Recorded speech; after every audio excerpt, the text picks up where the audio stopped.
Welcome back to Therapy Thursday. It's finally nice outside, spring is here, and it means that people are outside doing more activities, which we love. However, it's also bringing people in with more acute ankle injuries. Think ankle sprains like so, whether it be in soccer or basketball landing funny, or it could be as simple as going for a walk and stepping off a curb awkwardly. Now, one of the most common consequences of injuries like that is a lack of something called dorsiflexion. Dorsiflexion is just a fancy term for bringing your foot up like so. So think bringing your toes up towards your face. After most acute injuries, you lose some semblance of dorsiflexion on the injured side. And at the beginning of therapy, we try our best to get that back as quickly as we can. So because that's so important, today we're going to show you our 3 favorite at-home exercises that we assign people in the acute phase to try to regain their dorsiflexion on their own.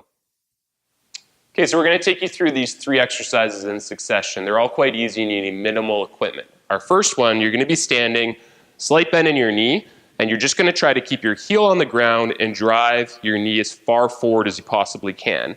You've probably seen this exercise before, but our slight tweak is we like to do 10 to the middle, and then 10 towards the inside. We try to aim inside your big toe, and then 10 towards the outside, towards the outer portion of your little toe. This ensures that you're working any restrictions throughout the entire ankle joint. So that's an active way to try to work through that. To make that a little bit more passive, what we do is we hook a big thick band along something. Now you can use a soft band as well. You'll just have to pull out for further restriction or further resistance. This time I'm going to take a knee, but it's essentially going to be the same thing.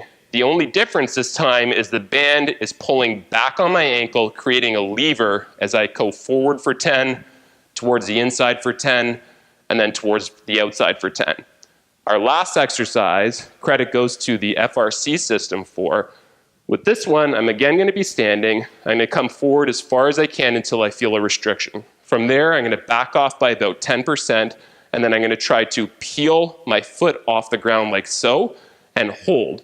This one's to create a little bit more endurance. You're going to feel a good burn down the front of your shin, which is normal. We typically ask people at the beginning to hold for about 20 or 30 seconds at a time. Try those exercises the next time that you have an acute sprain and notice a lack of dorsiflexion. You'll see that you have the ability to regain it much quicker and can return to your sport faster. See you next week on Therapy Thursday.